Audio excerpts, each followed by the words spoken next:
सध्या पुणे जिल्हा surgeon secretary म्हणून आम्ही इथं काम करतो.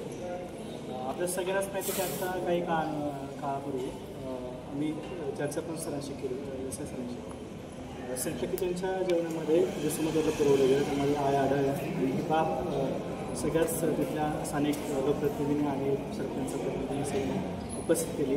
शासकीय प्रतिनिधी पण ती मान्य केली आणि सगळं असताना पेपरमध्ये काही बातम्या ज्या आल्या त्या अक्षरशः त्या निग्लेक्ट करण्यासारख्या होत्या.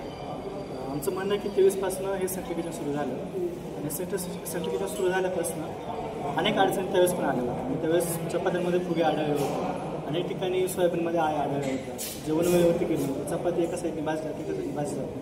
अशा सगळ्या अडचणी होत्या. पुन्हा तिथं जो स्टाफ काम करतो किंवा तिथं जी सगळी व्यवस्था काम करते त्याच्याने मेडिकल कधी त्यावेळेस झालं होतं. आत्ता ते म्हणतात ते झालं होतं. त्यावेळेस मेडिकल तिथं हायजीनचा प्रश्न होता. हे सगळे मुद्दे लक्षात घेता आणि महाराष्ट्रभरामध्ये सुद्धा अनेक ठिकाणी सेंट्रल किचनच्या पद्धती सुरू आहेत आणि त्या ठिकाणी डहाणू पालघरमध्ये मागच्या वर्षी जवळपास 400 मुलांना ॲडमिट करावं लागलं होतं. ही सगळी पार्श्वभूमी असताना आदिवासी विकास विभाग जाणीवपूर्वक आदिवासी विद्यार्थ्यांमध्ये प्रयोग करतो. कारण शासनाने क्लिअर कट म्हणतो की तुम्ही जेवण पुरवठ्याच्या अगोदर त्यांची मेडिकल तपासणी करायला पाहिजे होती. ही गव्हर्नमेंटने केलेली नाही आहे. परतसुद्धा जेवण पुरवठ्यानंतर वर्षापर्यंत पुन्हा ती मेडिकल करायला पाहिजे होती. ती सुद्धा केलेली नाही आहे. हे सगळं करत असताना हे सगळ्या नियम सगळे धाब्यावरती बसून हे सेंट्रल पद्धती सुरू आहे आणि ही पुन्हा महाराष्ट्रामध्ये सुरू आहे.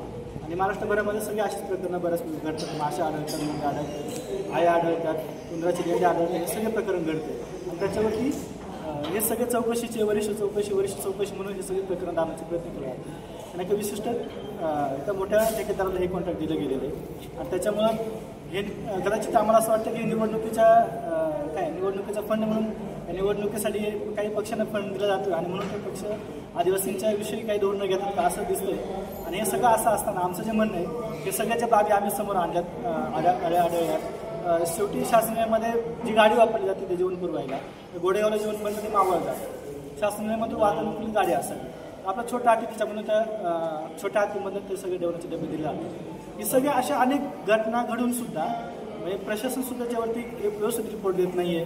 सुद्धा आता सुद्धा ज्या सरांनी रिपोर्ट जो दिला आया सदृश्य म्हणजे हा अक्षरशः प्रशासकीय भाषेमध्ये शब्दशील करून म्हणजे अगदी ते सगळं निग्लेक्ट करण्याचा प्रयत्न सगळे करतात की असं काही घडतच नाही किंवा असं तरी घडत असं तर आम्ही ते सुधारणा करून 3 वर्ष झाले सुधारणा करतात. पण पुन्हा वारंवार अशा घटना घडतात. त्यामुळे आम्ही सगळे जे लोकप्रतिनिधी आणि संघटनाचे म्हणतोय की सेंट्रल किचन पद्धत असावी किंवा स्वयंसारखी पद्धत असावी, पुण्यासारख्या किंवा शहरासारख्या ठिकाणी डीपीटी पद्धत असावी. ही कोणत्याही आदिवासी संघटनेने आदिवासी विद्यार्थ्यांनी लोकप्रतिनिधींनी इथल्या सरपंच प्रतिनिधी कोणीही मागणी केलेली नव्हती.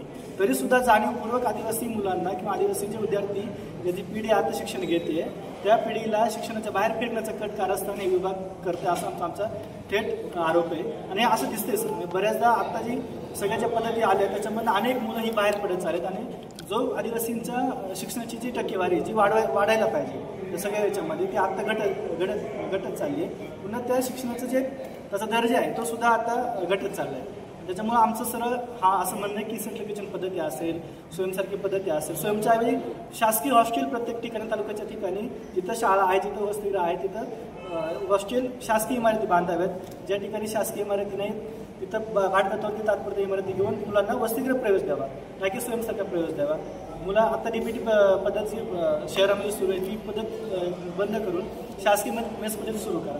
तर असं न करता सेंट्रल किचनसारख्या पद्धती जर ते माती मानल्या जातात. आमचं सगळं शासनाला म्हणणं आहे की ह्या कोणीही मागणी करत नसताना सुद्धा आपण थेट काहीतरी तुमच्या डोक्यात आलं म्हणून तुम्ही निर्णय घेताना आमच्या विद्यार्थ्यांवरती किंवा आमच्यावरती ते लादता तसं लादण्याचा प्रयत्न करू नये आणि सेंट्रल किचनची व्यवस्था बंद करावी एवढंच आमचं म्हणणं आहे. हे जेवण जर दिलं जातं हे एकाच ठेकेदाराला दिलं जातं हे कधीपासून दिलं जातं? आत्ता ही जी पद्धत आली ती 18ला शासन निघाला आणि 18ला शासन निघाल्यासाठी 23पासून गोडेगावमध्ये अंमलबजावणी होती. महाराष्ट्रभरामध्ये 18पासून सुद्धा त्याच्यापूर्वी सुद्धा काही ठिकाणी ती होती. नंदुरबार आणि ठाणे पालघरमध्ये ती त्याच्यापूर्वी पण आली. 23मध्ये गोडेगाव प्रकल्पात ते आली. त्यावेळेस पण आपण विरोध केला. पहिली पद्धत ही आसाम शाळा आणि वसतिगृह या दोन्ही पातळीवरती होती. हॉस्टेलला मोठी मुलं आहे तिथं ती विरोध झाला मुलांना ते कळलं आणि खूप मोठं आंदोलन ह्याच प्रकल्पाकारल्यामध्ये SFI आणि इतर ज्या जनसंघटना होत्या सरपंच प्रतिनिधी होते त्यांनी सगळ्यांनी केलं आणि वसतिगृह पातळीवरती म्हणजे जी वसतिगृह आहेत शासनाची वेगळी त्या ठिकाणी ते बंद केलं गेलं आणि मात्र आसामच्या ठिकाणी ना SMC ॲक्टिव्ह आहे. बऱ्याचदा SMCच्या मिटिंगा होत नाही इथे, तिथं कोणी बोलणारं नाही, कोणते मुलं बोलणारे नाही आहेत, म्हणून तिथं ही सगळी पद्धत सुरू ठेवलेली आहे. आणि शासन निर्णयामध्ये हे क्लिअर कट म्हणणं आहे की इथल्या आदिवासींच्या भौगोलिक जे अन्नपदार्थ त्यांच्या आहेत भौगोलिक दृष्टीला अनुसरून इथलं अन्नपदार्थ घेऊन त्याचं जेवण पुरवलं गेलं पाहिजे. तसं न होता इथं बिस्किट दिले जाते, मिसळ दिली जाते, पाव दिला जातो.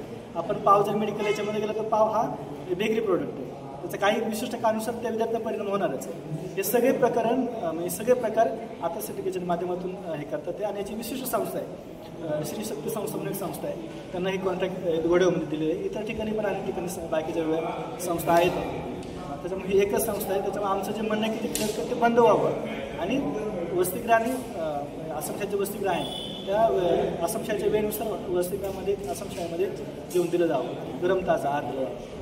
एवढं सगळं घडून तरी आळस दुरुष्य जे म्हणतायत देसाई आणि त्यानंतर देखील जे ठेकेदार आहेत त्याची जे जेवण दिलं जातं तो ठेकेदार बदलतही नाहीत आणि जो आहे तोच आत्तापर्यंत सर्वांना जेवण देतो. यात गडू बंगाल काय नक्की? आता ते तर त्यालाच विचारत पाहिजे, ते तर आम्ही पण सांगू शकत नाही, कारण शेवटी नेमणूक करणारं शासन आहे.